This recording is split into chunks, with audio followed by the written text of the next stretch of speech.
This center stands as a witness to the firm commitment of the Catholic Church to give the best service possible to enhance the lives of people who are burdened by HIV and AIDS. Bishop, sisters, ladies and gentlemen, with those few remarks, I think it is now time for me, with my greatest pleasure, to officially cut the ribbon to open the National Catholic HIV and AIDS Center to help the people in Port Moresby and also people who are suffering from HIV and AIDS. And now it is open. Thank you very much.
I've been working for the Catholic Bishops' Conference since 2001 in the area of health and HIV and AIDS.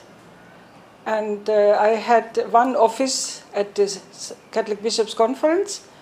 However, working on the national level in 19 dioceses, we needed desperately more staff and more space in order to do a proper job and reach out to all the different areas of the country.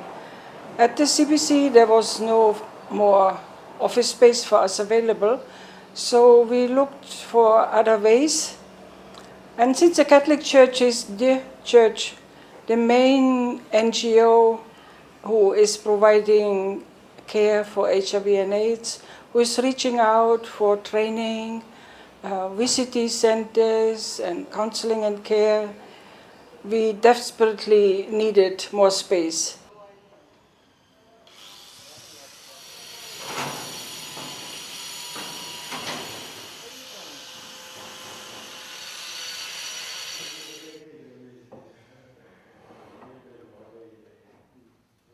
And we started building 25th of March 2008.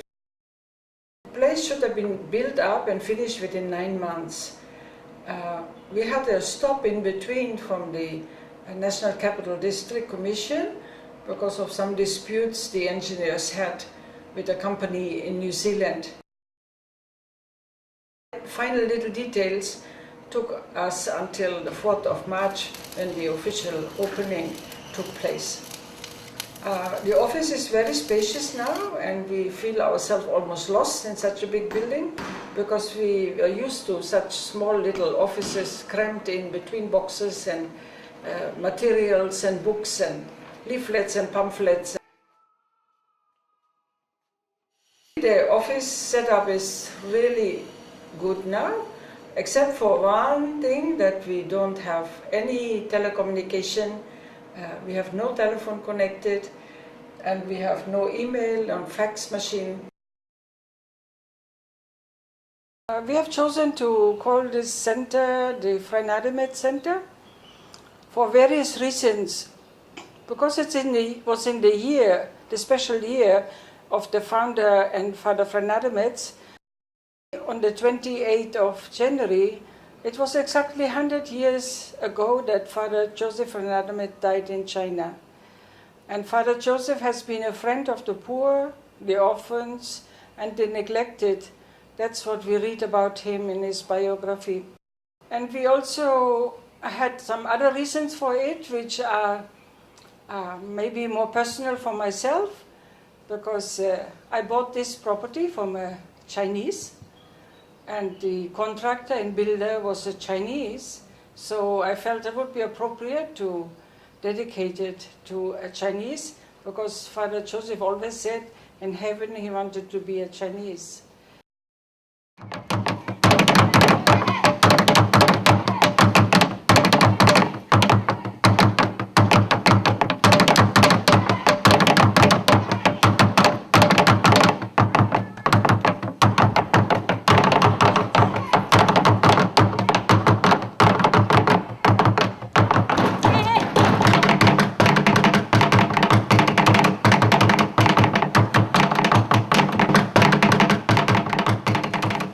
And now it is open. Thank you very much.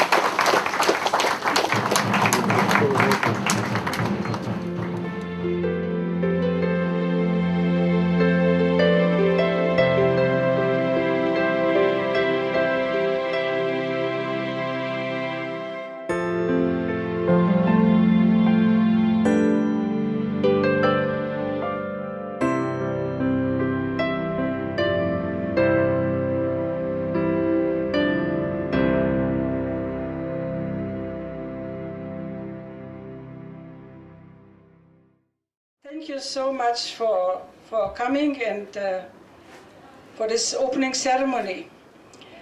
There's a lot of things which I would have to say as such, to words of thank you. Thank you to so many people. We would not be able to have this beautiful building, which I hope will truly serve the country in the area of HIV and AIDS, if we would not have people behind us who have supported us. And my great thank you is going to OSAID, so Dr. Malcolm, Dr. Ann, thank you so much for the 1 million contribution which OSAID made to this building. Caritas Australia has been another supporter for us, and I would really, Justin is not here, but maybe Frida can, especially from the CPP program, can extend our thanks to Caritas Australia, to Justin and Britt. Thank you. Then the other contribution is from our own sisters, the Holy Spirit Missionary Sisters, and I would like to thank Sister Mary Jeanette, our provincial leader, and the council who is all here today. So thank you very much for supporting us in this project. So thank you, sisters. A thank you goes to Peter Miltner, our architect. Peter, thank you very, very much for your support. Another big thank you to New City Construction and all the boys, the boss of New City Construction and all the teams around, Mr. Now and all the boys. We sincerely thank you. I want to congratulate you on this wonderful building. It is truly a feat, and I think it's a test to your endurance to see this through. And I can understand how you have managed to have such good relationships with the people that were building. I think it's just the way you operate. Managed to get the best out of everyone. I also just want to reflect a little on the little office that Tarsisia inhabited for so long, and I wondered how she did it. She was running this very large program across the country from such a small office, and I think she won't know herself in this new building. It'll be quite hard to adjust, I think. Just quickly, I want to say that the Catholic HIV program is our largest partner, and we are happy to continue to support the work that is happening in all provinces now. It's very encouraging to see how much activity is now happening with the amount of voluntary testing and counselling services, the home-based care, and the other support for people who are infected and affected by HIV and AIDS. But I just want to say thank you very much for your commitment to our people of Papua New Guinea. Sister, thank you. And thank you to all the NGOs and church-based organizations that have participated very actively in the response to HIV, to all our partners, UNAIDS and AusAid, obviously, and all the other partner agencies. We are at the health sector. We are committed to supporting the National AIDS Council in its multi-sector response to address HIV. So I guess to all the people out there, thank you for all your support, all the workers that build this building. And I'm sure you'll be building many more buildings throughout the country using this as an experience. So with that, thank you very much and God bless all of us. Thank you. Things do come true because of commitment, and I'd like to congratulate Sister Tasia and the group of sisters who held hands together to make this happen. We stand one in heart with you today in ensuring that the churches as a sector do come up with good programs for our people. I think National AIDS Council will support this very much because churches do have that rural reach, and we'd like to support them very much in ensuring that our people at the rural communities do understand and know about HIV and AIDS to make informed decisions. As you are aware, and we all are aware, that the HIV virus is raging very fast in the rural areas, and we'd like to get there fast as well. And you have the network, you have the mechanisms. We'd like all the other churches to also join hands to ensure that we do reach our rural population in time to turn back the tide of the epidemic. Catholic HIV/AIDS services extend to every corner of the country, but this building itself is not just an administrative office block. It's also a voluntary counseling and testing center and a care facility offering support, care, treatment for people living with HIV/AIDS in Port Moresby and the surrounding area and from around the nation. It's Christian charity, the love and compassion of Jesus Christ himself, especially for the sick, that is the inspiration and motivation behind what the church does in HIV/AIDS ministry and in health care generally. The Catholic Church will continue to care for and support people of all faiths living with HIV/AIDS, as well as their families and communities. The National Office is actually built in order to empower all our secretaries in the different dioceses, our VCT centers. So from here out, we support all trainings across the country, counseling and care and treatment. Everything is commissioned from this office out. So this office is not a place in itself, it's of service for the whole HIV/AIDS work for the Catholic Church in the country. From the National Office, we provide training, and also we enable people to be trainers in the different dioceses. So people in the diocese can organize their training, apply for the training funding, and report back to us. So we do several trainings. The prevention of mother-to-child transmission is a very special one to us, because it was the Catholic Church in the country who first initiated this training as a pilot project, and the government came up later with it. And so we do a lot of PMCT, what we call it, prevention of mother-to-child transmission, and we do a lot of training for that. In conjunction with the National Catholic Family Life Office, we have provided the country with posters and training books, which are also used by the government. Area where we are very much involved in is the antiretroviral therapy. Again, the church has about 10 centers open now where we do provide antiretroviral therapy to positive people. and this improves their health status greatly. From our office, we ship out all test kits across the country for the testing and also the medical supplies. So it's quite a big operation by now. The government provides us, and the Clinton Foundation provides us with free medication for antiretroviral therapy to our clients. The centers which have been approved by the government sent their application for medication to the government directly with a copy to our office. And so our office is following up with the government. They deliver the medicine to our office, and then we ship it out to the different centers like Tumingende, to Yampu, to Rebia Mall, all our bigger centers where we have many people on treatment. So we keep track of all this medication, and if they are short of medication, then it comes to our office that we follow up with the government for the shipment of the medication. Because it's very important that patients have the medication at all times. They cannot stop and then start again. It has a lot of implications.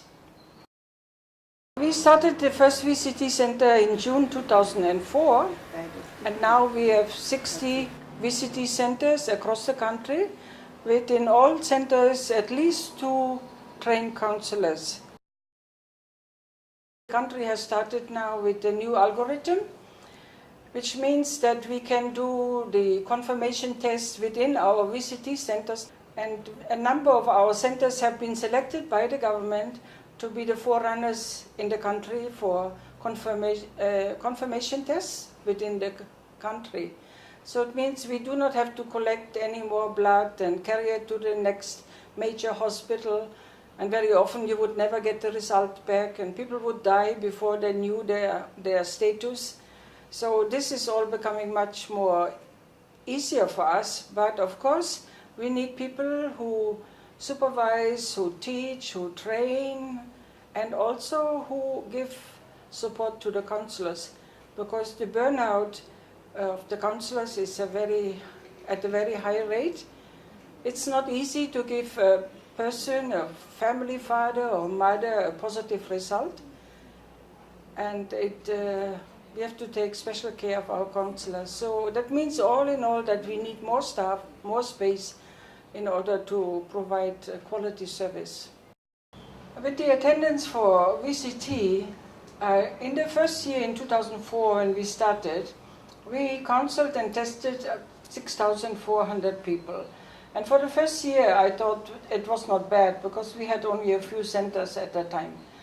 Next year after that, we tested 11,000 people. And last year we tested 30,000 people. From that number, we have about 1,500 positive people picked up. And we add every month, we add to our care, especially in the Highlands region, quite a few number of people who are confirmed positive. And so our number to take care of people and to provide medication is increasing month by month. So the workload is getting bigger and not smaller.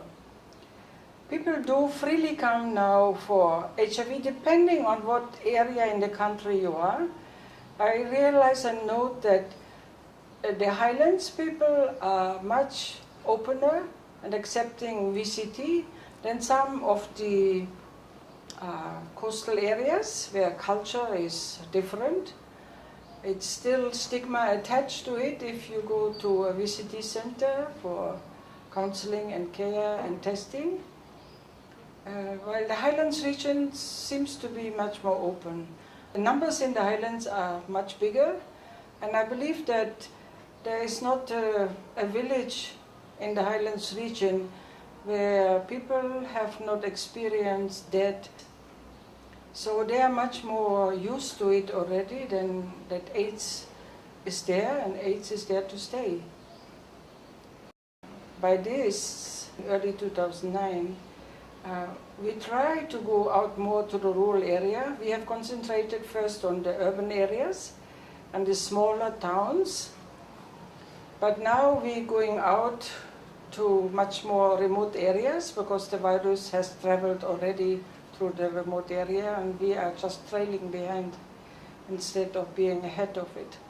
So there's a lot of work to be done on informing people, talk to communities, community conversation, so that people realize what is happening within their community and how they can prevent it.